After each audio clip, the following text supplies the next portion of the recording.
Yo, what's up, everybody? Welcome back to another episode of the Savage Grind Podcast, where we're dropping content for you guys every Wednesday. Go like and subscribe, Savage Podcast on YouTube. You can also follow me on TikTok, Savage Grind. You can also follow me on Instagram, Savage Grind, Facebook, Daniel Joseph, Savage Grind. So check it out. We're going to jump right into it. I got my man, the one and only Roof Papi, also known as David Taggart, not to be confused with Sam Taggart. Actually, he's probably the better looking brother.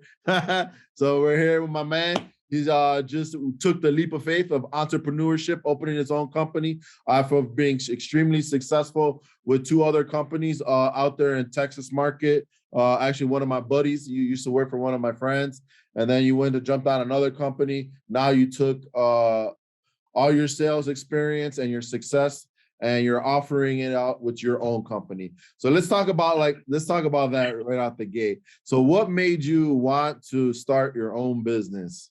After, I'm pretty sure you're very lucrative being a sales guy, being as good looking as you are, and the sales processes that you have, and all the knowledge that you got. Like, what made you want to just go and do your own thing?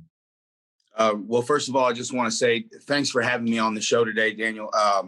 This is a huge honor. I remember meeting you for first time in person. It was actually at Lee's event in Miami. That was a really cool experience for me to meet with you. So Dream Conference with Lee Haight, awesome. Awesome. Shout out to Lee Haight, man. That's my dude out there in Florida. Shout out to Lee Haight.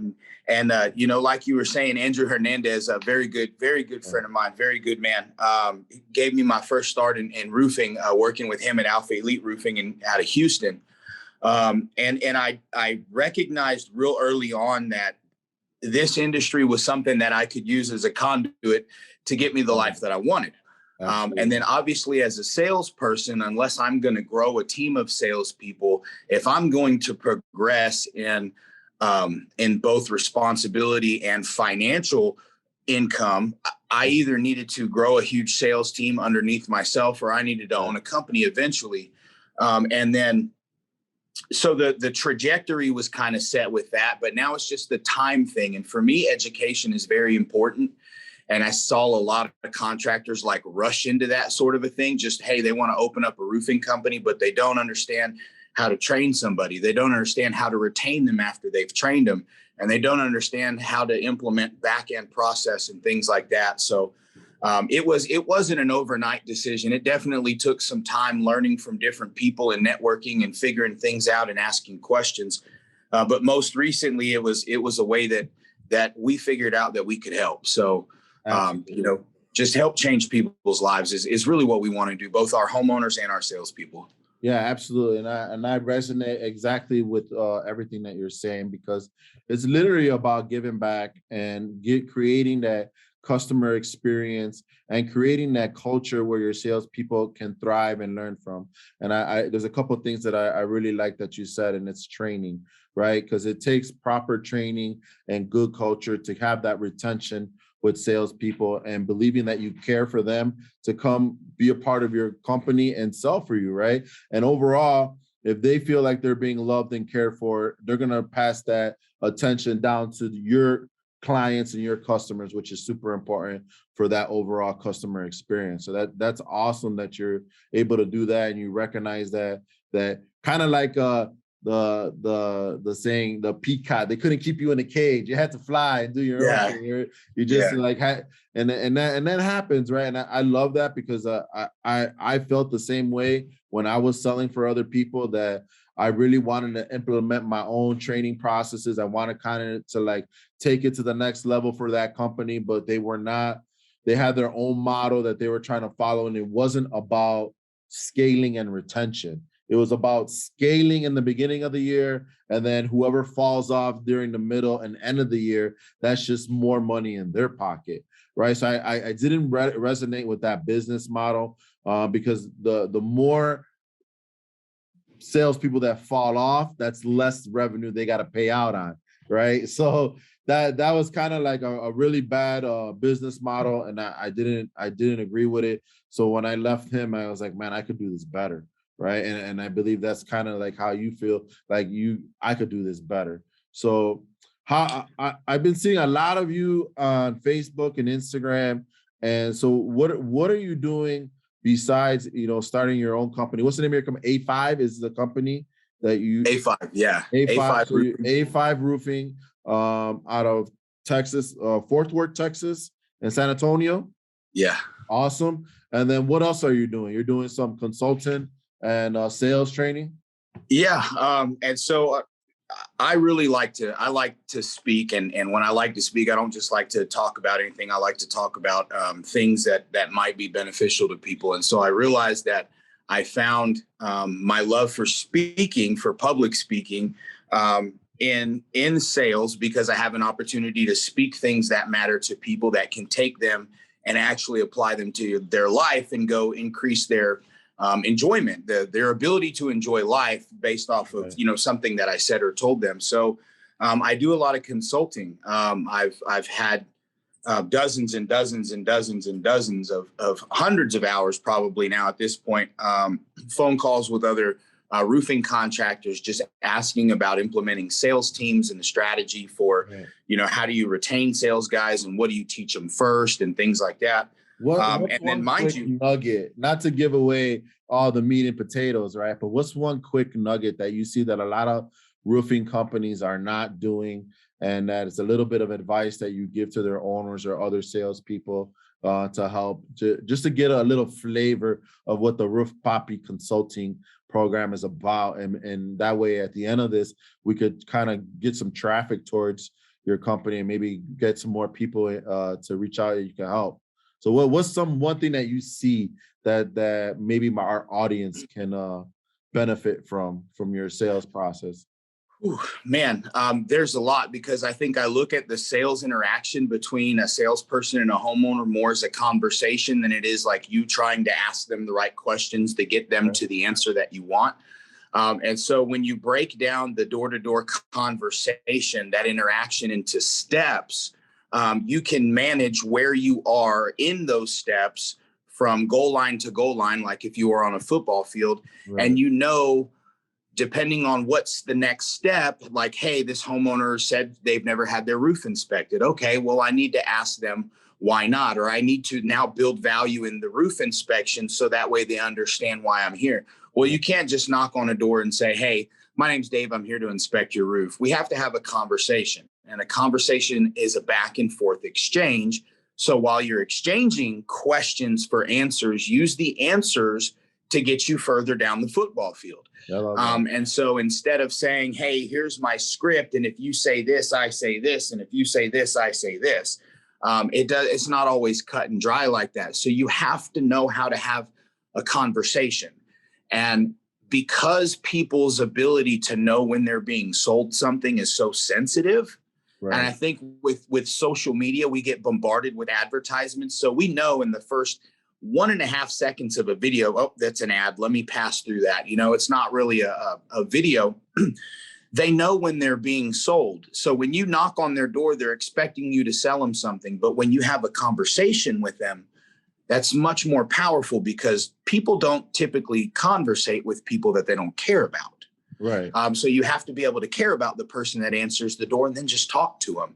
They'll tell you what you need to know, and you'll end up getting on the roof. So I love that, because that's literally how I've learned how to sell. And I took it from having the script, just like you said, because the script is just like entry level stuff is learning the script, right? And once you learn the script, you have to evolve as a salesperson, especially if you want to get into 6 and potentially 7-figure income. It has to become based on relationship building. And the way you build a relationship is asking questions, right? So question-based selling has been the most successful part of selling for me, and how I train my sales is getting to know them, building that rapport, getting to hear them of what their concerns are, getting that compassionate and that level of work that you care about them, and you want to see, what their concerns are, and not your personal interest, which is getting the sale and the roof paid for, right? So like that is how like I've learned that selling has been successful for us here at Savage. And I love that you're bringing that out and training other people, because it is true. Like when you knock on the door and you're just like, oh yeah, I'm here with so-and-so roofing. We're here in the neighborhood. I'm not sure if you're aware, there's a storm in the area. We're here just offering free property inspections. How can you, like, as a homeowner, build any value for them with that? Because it's just like, you're there just saying the pitch, right? Yeah. Versus like, hey, I'm out here in the neighborhood. I do realize you do have some damage. I can see it from here. But Yeah. like, have you inspected your roof at all? Has anybody gone up there at all? And then just listening to them and what they're going to say on that feedback, right? So I showed up to give you kind of a story. I showed up to a house one time. It was literally 2 afters after the hail had stopped falling.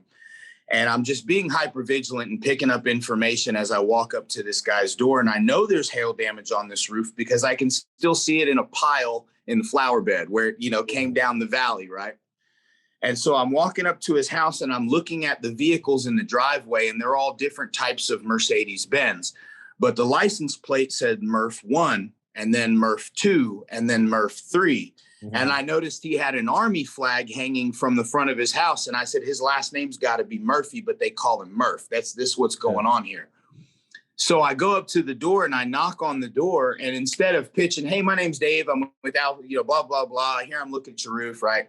He answers his door. And the first thing he said to me was real kind of guarded. And he said, you must be a roofer. And I put my hand out to shake his hand, and I said, and you must be Murph, man. It's nice to meet you. And he started laughing. He started laughing his ass off. And he said, how did you know? And I said, your license plates, man. It's all over your. And he was like, that's smart. That's smart. And he let me do his inspection. We filed his claim, USA, paid like they paid. And it was good, man. USA is a phenomenal carrier out there. If you are a veteran, yeah, anybody in your family qualified, get it. That's right. Out there and get USAA from industry-specific people telling you, go do it, because they've been phenomenal for us since I started my business. USA is one of the good guys. So that's awesome. That's a great story, and that's right. Building that rapport, getting them to their common ground, breaking their ice, breaking their. He was probably watching TV or in the middle of dinner. You got to break that preoccupation, and resonating with him knowing his name is probably the best, because as consumers, we love hearing our name as people, right? We love it. Roof Papi. I could say that all day, right? You're gonna love hearing it. So you're gonna like me the more I say that, right? The same thing as our clients with. So that's a great story. So what else have you learned since this has been your first week in business?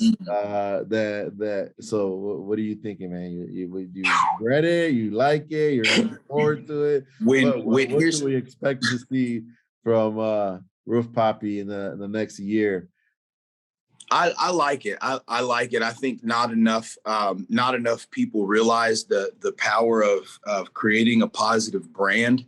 What it really has, what it can do for you, especially. I mean, I don't know if any other first year entrepreneurs have the advantage that I have of having so many people in this industry that are, hey, check out my contingency agreement. Feel free to, change the language, swap things around, helping me out. I've had people call me and tell me that their parents own, a dealership over here. And if you need a truck, go ask for Bill. That's my dad, and tell him what you need. And man, I've had people, distribution companies calling me, telling me, hey, when you're ready to wrap your truck, man, we got you, right? Like it's phenomenal, the response that I'm getting from the industry. And that's just for me as an entrepreneur. Now, I have to figure out what I did to do that as a salesperson. I have to do it as a brand now inside of my community in my local area. But the lesson that I'm learning real quickly is that right as soon as you think you're ready, you're not. You know what I mean? Like it's you think like, okay, cool, I'm ready to go. And like I literally was like, okay, I need to get my insurance and I need to get an LLC, and boom, we'll print out some business cards and we're good to go. I have homeowners lined up, and I'm like, all right. Shit, now I need distribution. I got to go apply for a line of credit with them. I got to go get this squared away with the city real fast. I got to get contracts that have, property code disclosures and Yeah.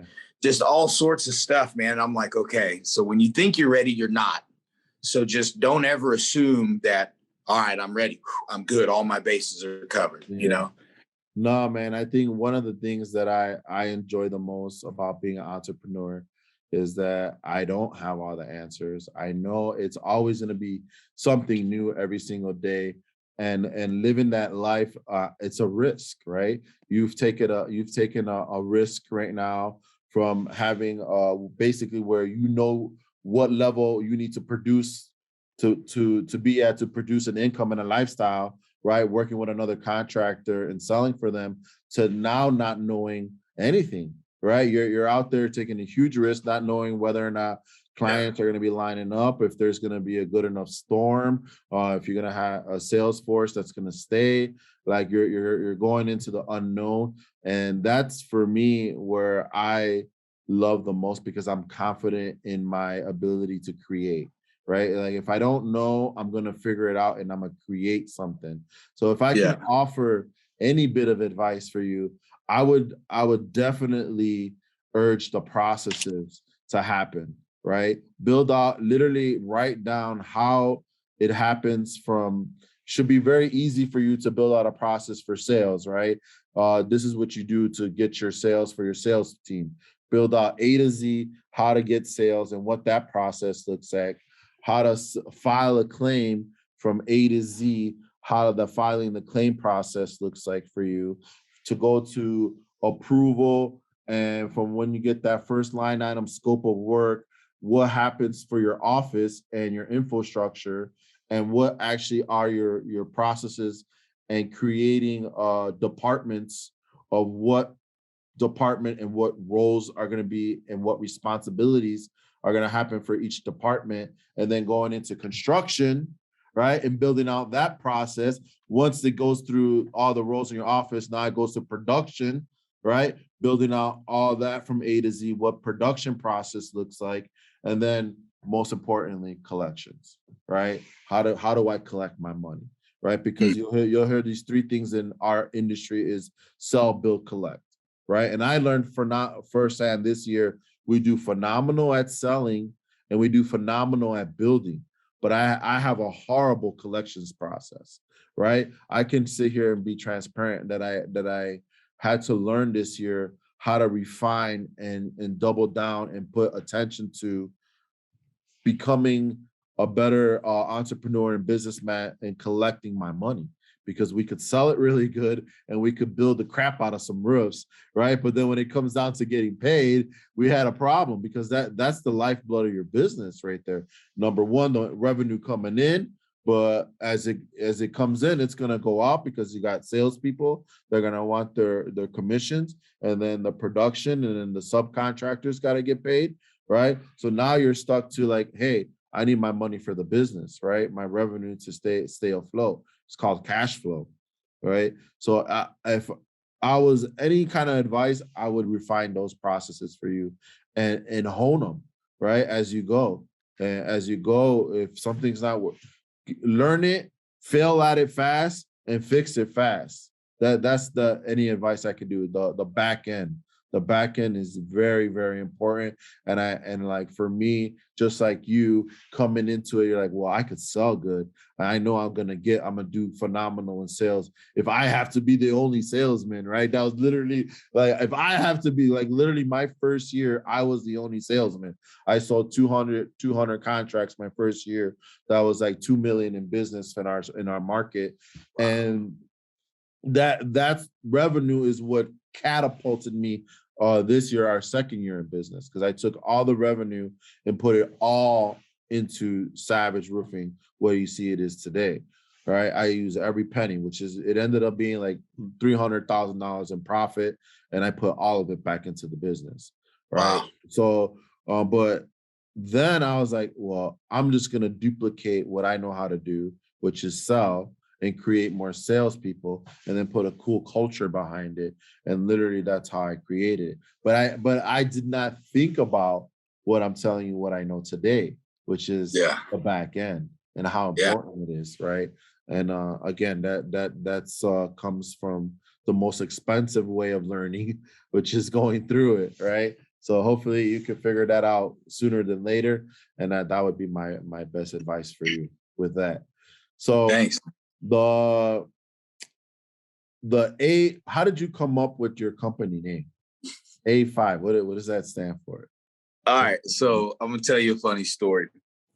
Me and Drew were in the truck one day. I was in the Alpha Elite, the big truck. Drew had given me his personal truck, which was the wrapped F-250 when I was still working at Alpha, and he went out and bought him the King Ranch, right, the big one.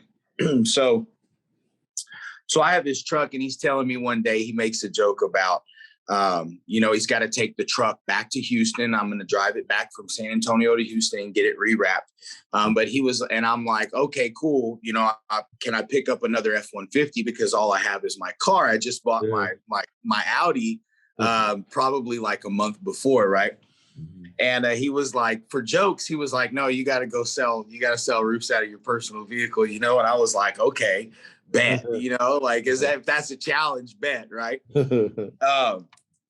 And then the joke was that I was going to go start my own roofing company. And Andrew told me, he was like, you would call it A5 roofing, right? And it was a joke. He was joking on me because that thing, bro, I put a ladder in it one time. I had to lean the back seat down and push the passenger seat all the way forward to get a little collapsible gorilla ladder, in the trunk of the thing. Yeah, it's not made for ladders, brother. It's made to go fast, right? Yeah. So that was the joke, right? The joke was, oh, you would call it A5 roofing. And so I was like, okay. And then I tried it one time. I drove up to Fort Worth in my Audi with a ladder in the back of it. And it was right after that hailstorm in Joshua. And I went and knocked the doors. And that's when I met Murph during that exchange, and ended up signing up 4 customers out of an Audi with no business cards, no nothing, just having conversations with people after a hailstorm. And I realized if I can sell roofs out of a fucking A5, I could sell roofs out of anything. Yeah. And then I realized that it didn't have to do, the truck didn't matter. The logo didn't matter. If you can do it, you can do it. And that's all there is to it. So then I realized that if I ever did start a roofing company, I would always call it A5, and I would remember, because that car was my milestone, right? Yeah. I always wanted that A5, and it's a very particular type of an A5. And when I was younger, and I used to think of, I say younger, right? Like 10 years ago, I used to think about that car. And I would think to myself, if I could only get that, then I would be successful, right? Like that was the goal for me in my mindset. And then I got it, and now I'm like, okay, what's next? What do we do next, right? Like, so A5 roofing is a milestone. It's the first step in a series of successes that are coming. And so I love that. That's super cool, right? It has a meaning and a story behind it. And it's literally like you hit the nail on the head, right?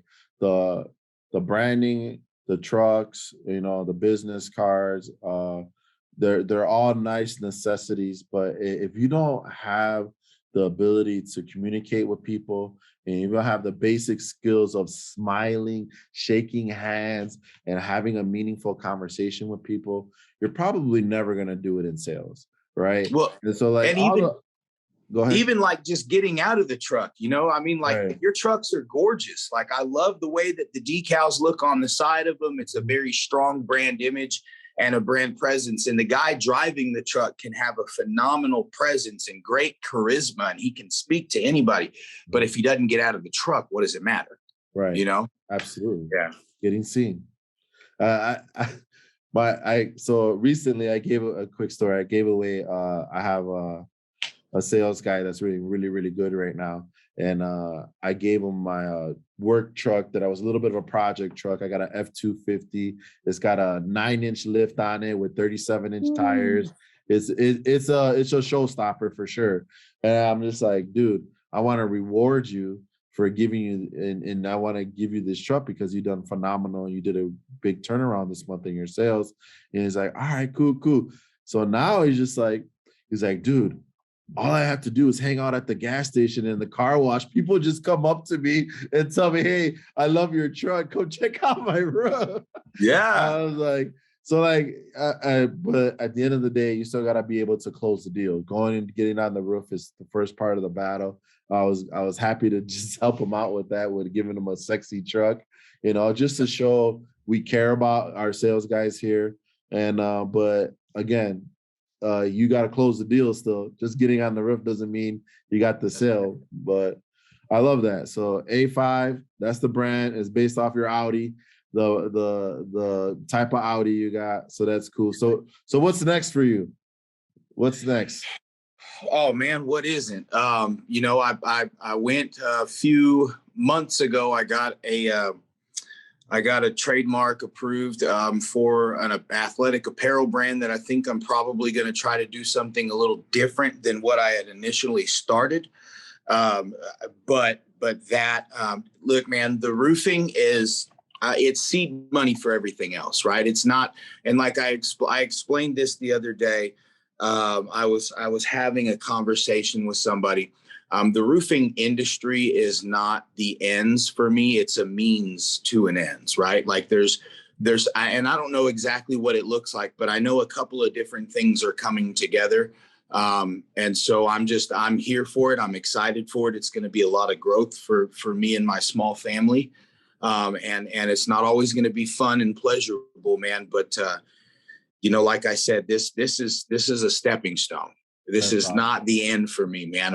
Being a roofing contractor or a roofing business owner, that's not where my story ends, brother. It's where it starts. That's awesome, man. I want to commend you for taking the leap into entrepreneurship. I know you got your work cut out for you. I know Texas is a pretty saturated market out there, but if anybody could do it, I know it'll be you. I've seen your growth and your tremendous ability to make connections and build yourself and your brand in the past, man, literally 9 months. It's been not even a full year, right? Yeah. And I've seen how much trajectory and growth you've done, and I have high hopes for you. I know you're definitely one that I'm rooting for to make it happen. And so where can our audience find you if they want to get some sales training or some consulting? Where can they reach and find the Roof Papi at? Instagram is at the Roof Papi, and Facebook. You can also find me at the Roof Papi. That'll take you to my business page. If you want to find my personal page, I'm sure we got some mutual friends in common, but it's just at David Taggart. You know, other than that, send me an email if you want to get in touch with me directly. It's theroofpapi@gmail.com for consulting. For, you know, any of your fans that are in sales in Texas and just looking for something else. If they want to reach my roofing company, they can get me David at a5roof.com. Love it. There you go. There you have it. For all the people in Texas. If I have family in Texas, I think I got an aunt out in Texas. I know my wife has family out in Texas. We're going to send them your way. All right. So it was a pleasure having you on, man. It was really, really informative. I want to thank you again. And again, it's been awesome watching you this year. Keep it up. If there's anything that I can do, please just let me know. And we're here to help and give anything that we feel that can help you get it going over there. And like how I always say, people, don't be average. Go be savage like my man, the Roof Papi. Continue to follow us. We're dropping content every Wednesday. YouTube. You can follow me on Facebook, Instagram, TikTok, all that savage grind. I love y'all. Don't be average. Doses.